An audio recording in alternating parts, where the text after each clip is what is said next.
Hello and welcome to day 203, 365 days towards racial change. My name is Tomlin Nyback.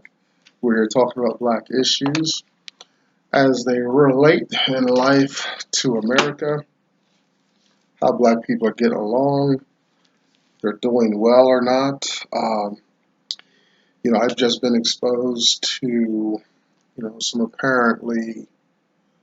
some good news uh, for black folks about skiing. Very new phenomenon to me, although it goes back. Black people do ski, obviously, but there's the organization, a movement's been going on since the early 70s. And I give a shout out um, to Dr. Davis for showing me some clips and there's stuff on YouTube about it and whatnot. I had no idea. I'm not a ski, hang out in the cold type of dude, not just because of the myth. I'm a musician. I'm a little bit of an outlier as being a guitar player, like in rock and roll, and those things like that. That's the thing about life. Black is not necessarily other. Black is just as mainstream, has the same interest. We don't. We keep making these distinctions and binaries and polarizations about how we ought to be in life. It's like when I was in the Salvation Army, and I was assigned to help a white man in a certain department. And when I came over, he switches it to rap music and switches the radio to rap music and stuff. And I like, there was some cool Pink Floyd on at the time. I said, you should leave the rock and roll on. I like rock and roll. I like heavy metal, you know, blues and things like that. I'm a guitar player, so I'm more, I'm heavily steeped into uh, what I'm into. My MP player, I'll admit I got some old school rap, Sugar Hill Gang and Grandmaster Flash, you know.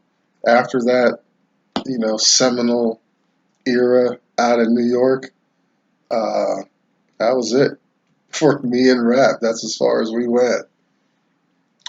So, skiing, rock and roll, although rock and roll is black music, you know, yeah, white people are all over it and do stuff with it, but it would not exist without that soul.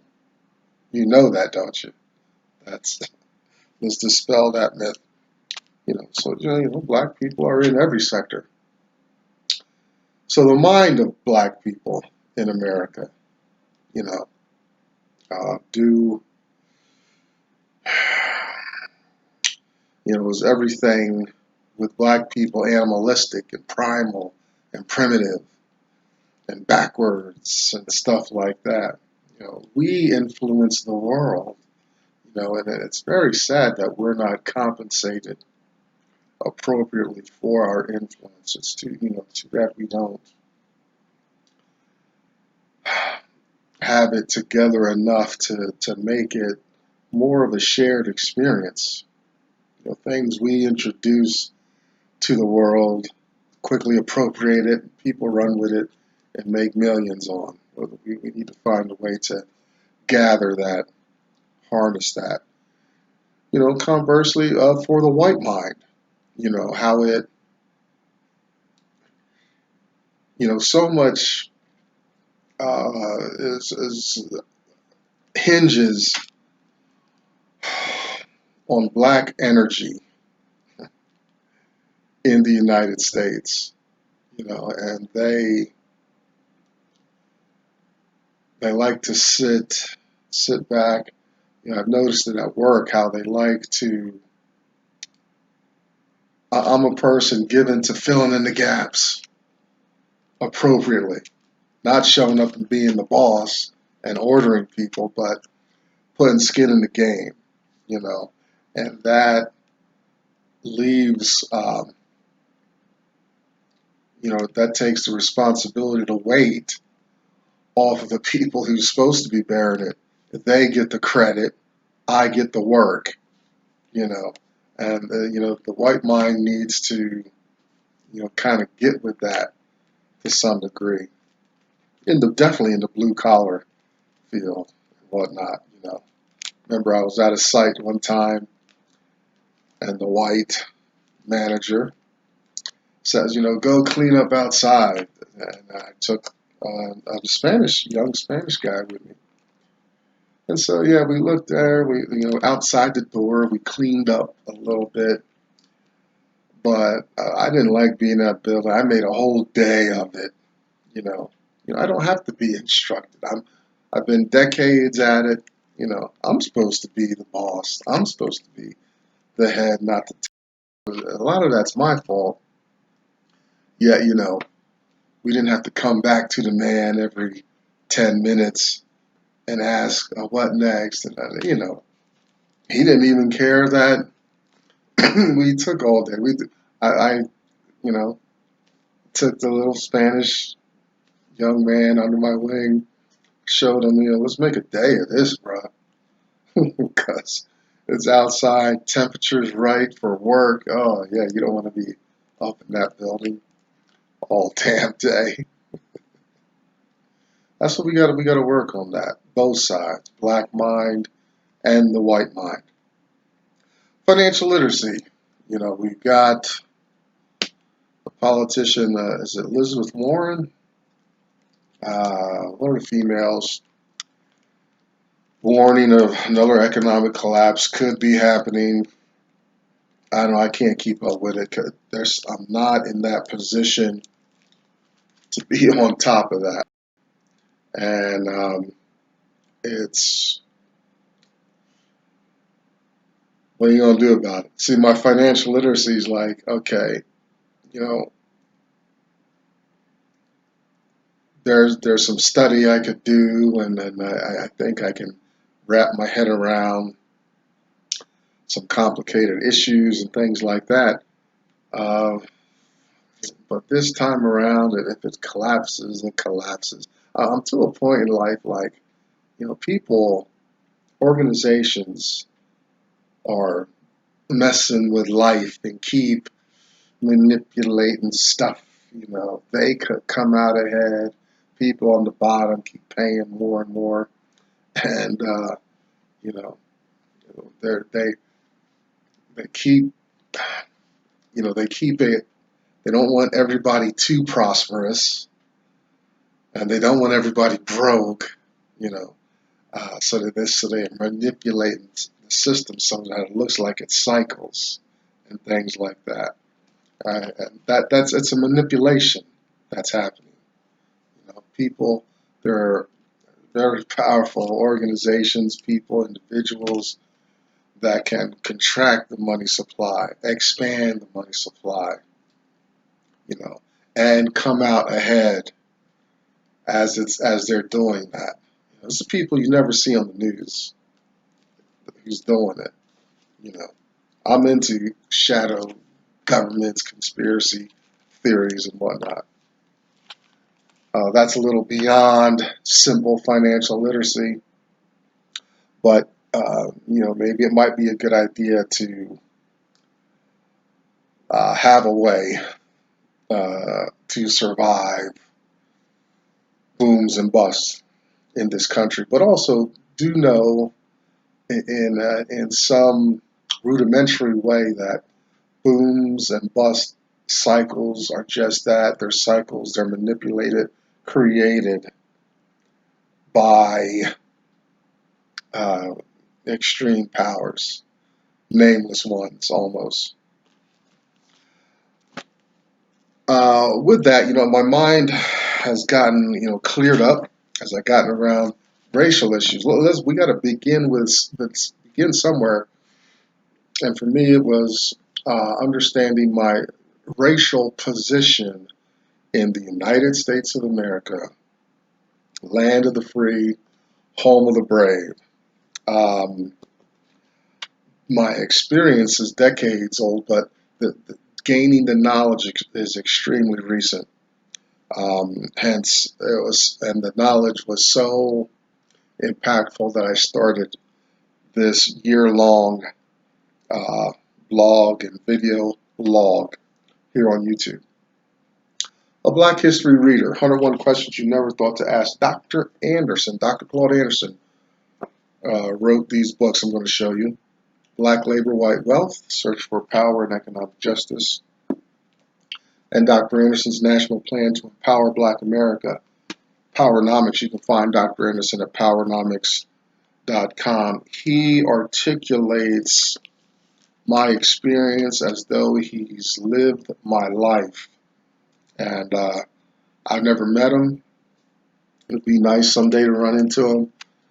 But yeah, um, I'm very thankful that he's done his research and put a face on it. Also note that my experience is not every black person's experience, but it doesn't invalidate my experience. I have hit barriers, I have hit walls because of my skin color, and nobody's going to tell me that has never been the case in my life. You know, thankful for the black people who have done well in the system. Applaud to you that you had that privilege. That's just not my experience. Not in the way that I could have a self-determined life, self-empowered life. There's a struggle there. Behind me, you see the hashtag #US2 symbol. Excuse me.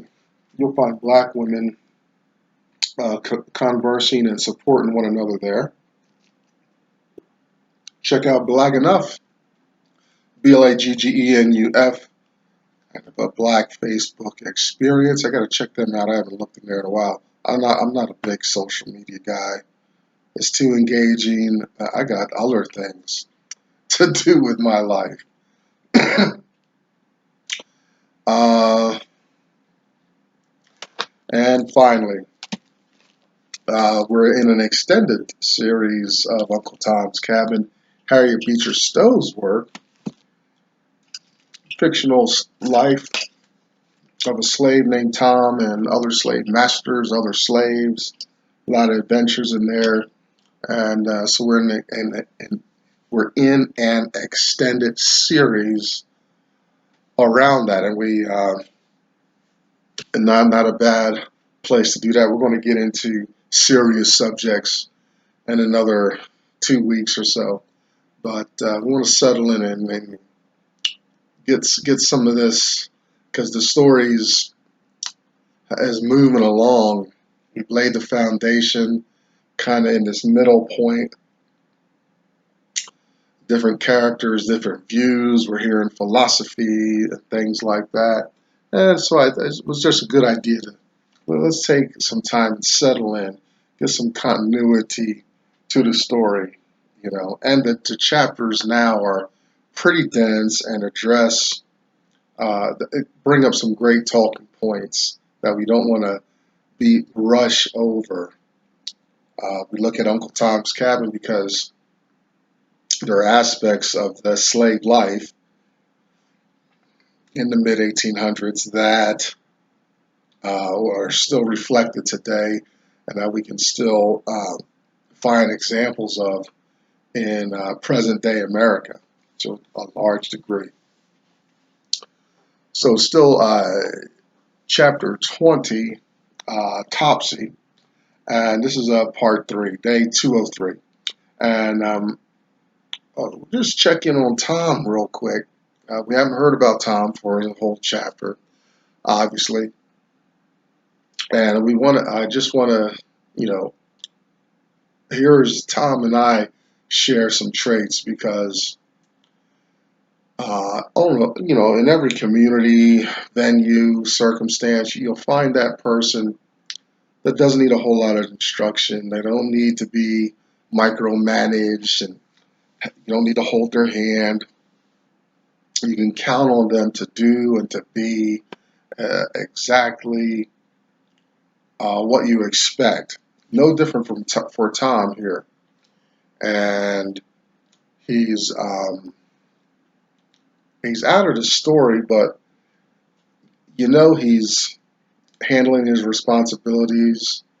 He's doing what's right. He's growing close with Eva, of course, and we're going to get all back to that. But we can. The story doesn't have to refrain to Tom's life over and over because we already know Tom. We know Tom from the first chapter of the book. His relationship with God, his obedience to masters. That's Uncle Tom. No problem, Tom is is what we have here. So I just want to mention that. Okay, it's Uncle Tom's Cabin, but we're focusing on these other things.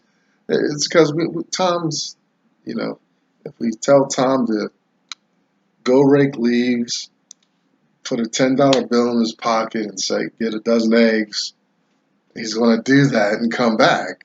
You don't have to look out for what Tom's doing. He's okay. So I just wanted to give Tom a shout out and mention that out of Harriet's narrative here. We finished up yesterday. Eva is reprimanding a slave named Rosa because Rosa says that Topsy is the kind of person that can only understand violence. Understand, you got to really put it to her to get her to make her understand. And don't you know some people in your life like that? You just want to wring their neck to get them on the straight and narrow sometimes. Um, and Eva doesn't like that. Eva is an extreme case of a young person endowed with an old soul, we would say, very mature spirit. She doesn't like humans of any color, feeling that sense of dominance and all this stuff. So Eva reprimands Rosa for that. And notice also, even in those times, the white children had just as much power as their white slave master parents. George, remember early in the story, he had his dog taken away and stuff, and and he had difficulties with his master's young white son, and that master tied George to a tree and let the son beat on him until the son was tired. That's how much power these little white children even had over black folks in that day. Topsy gets her first kind words ever in her life from Eva because we're still in this thing where Eva is a thief and stuff like that. She's just conditioned. She's just playing out her conditioning.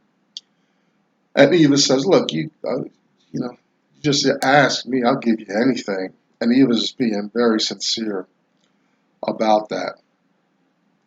Ophelia, she's still scratching her head. Maybe the child does need a whipping and stuff. And I mentioned it in the writing yesterday, but today this is the part of the chapter where St. Clare says, "Look, I've seen this child get knocked around with shovels, pokers, sticks. If you want to use corporal punishment to train this child, you're going to be in for a long day. Bring a lunch, kind of thing, and be prepared to be worn out because she's at 8 or 9 years old is where the chapter puts her age. At that age, she's already been quite abused physically. Uh, so um, Ophelia is toying with the idea. Now, Ophelia eventually does. Now, it only happens one time because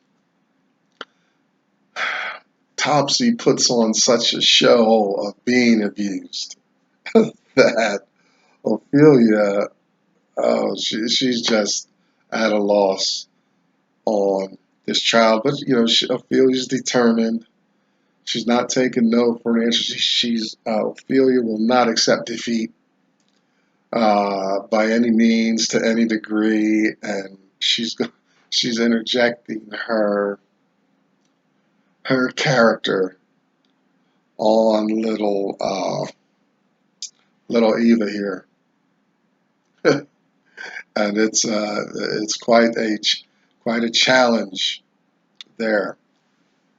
This one and only whipping of Topsy is just too much because Topsy's putting on a show of being in pain, and she's acting. It drives Ophelia crazy. Um, you know, what do we do with these people who are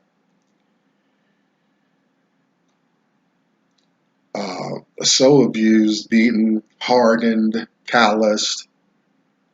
You know, and I think you look at the information we have from spiritual masters and things like that, kindness, nonviolence, patience. These are the things, the resources which we'd have to spend considerably, but those are resources that are going to change the direction of a soul caught in such a state of conditioning. It's very sad because it does take a lot. I think about what it took to just get my head above water, to feel a sense of normalcy. It took decades of a lot of altruistic methods and outpourings. I'm not fond of a lot of the experiences I had, even to get to this point where I'm at. They were necessary and all that, and I had a long, long way to go because I just had not had the training or been exposed um, to the types of things needed to produce an Eva, a person like Eva, where there's no want, and also being able to come out of that experience surrounded by such wealth and not be arrogant and selfish. You so I had to come through a long road. Topsy has the same road to go through, and part of it, she's young, so she's got to learn to defend herself, speak up, understand values. It's a whole process, and she's already 9 years old and has descended the other direction of the spectrum into thievery, lying, mischief. That has a certain momentum and a life of its own, and it's going to take some time and kindness and training for her to come out of that. That's I think Ophelia's that's settling in. This whipping could have been kind of a pressure release for Ophelia, but she quickly learns that's not going to be the case with this young black child. So she puts that away and she decides, okay, let's just get to the training.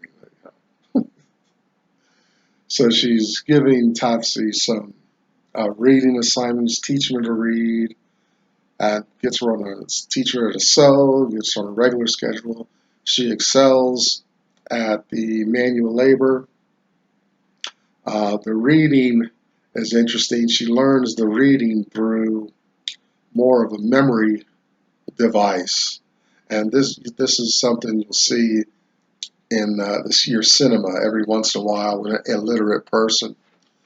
Their memory is ginormous. You know, they they they want to hear you read it, and then they can be like a parrot and give it back to you. This is Topsy's education in a lot of respects. So they're going to have to navigate that. That's an issue in Topsy's training. Relationship between Eva and Topsy is becoming very intimate. The girls grow close. Ophelia's northern sensibilities are being challenged again, and so she's complaining to St. Clare. If I had a daughter, I wouldn't let her hang out with Topsy and all that. There's, and I think we know St. Clare's attitude. So there's your northern religion and abolitionist hypocrisy again. You know, you want these barriers to exist. I thought black people mattered and all this stuff. So St. Clair, that's his go-to, and it gets Ophelia every time. St. Clair's not worried about Eva. St. Clair recognizes that Eva is a special child, a child with a deep capacity for empathy and understanding, caring, and love. He's not worried about Eva one little bit. Um, in the narrative, towards the end of the chapter, there, because we're finishing up chapter 20, uh, Topsy is noted for retaliating against anyone with negative or evil intentions toward her.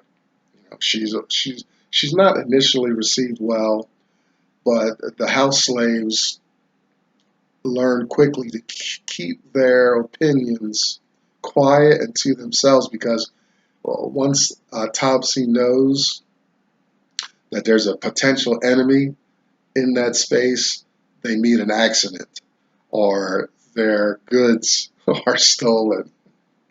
So she has a good time with that. Um,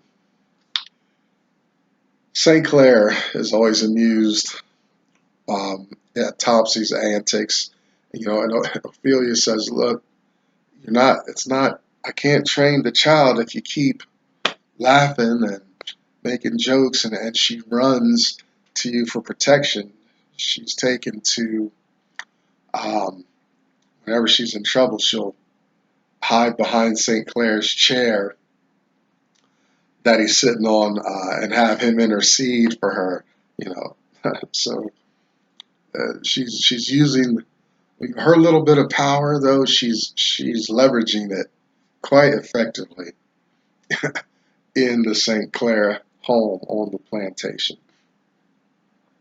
But again, as the chapter closes, we see more of St. Clair's dehumanization of the black folks. He says, look, forget about religious training, Ophelia, because Ophelia's trying to manage this relationship with Topsy. Forget about religious training. These people, they don't have the capacity to receive. They're not receptive to that.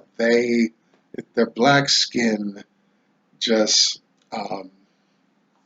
disqualifies them from our white sensibilities and civilized behavior. They don't have the capacity to lay hold of it. It's this thinginess, this dehumanization. He um, compares Topsy to a parrot or a pointer, a dog. You ever seen a pointer? So this kind of dog, you know. And then finally, the chapter ends with we find Topsy in all her antics. You know, that Harriet Beecher you know, lines up all these antics and problems and difficulties with Topsy. But Topsy has another side. She has a giving, altruistic, liberal side, and whenever she's able to coax sweets or toys from St. Clare, because St. Clare actually likes the child, she'll share them with the other children on the plantation. So there's a one up for Topsy as the chapter ends. Good, that's a good introduction. We're going to get more of that. We'll see what chapter 21 holds for us as we start that tomorrow. We'll check in, see who's on tap in this awesome story, Uncle Tom's Cabin. I'm Tomlin's Nightback, day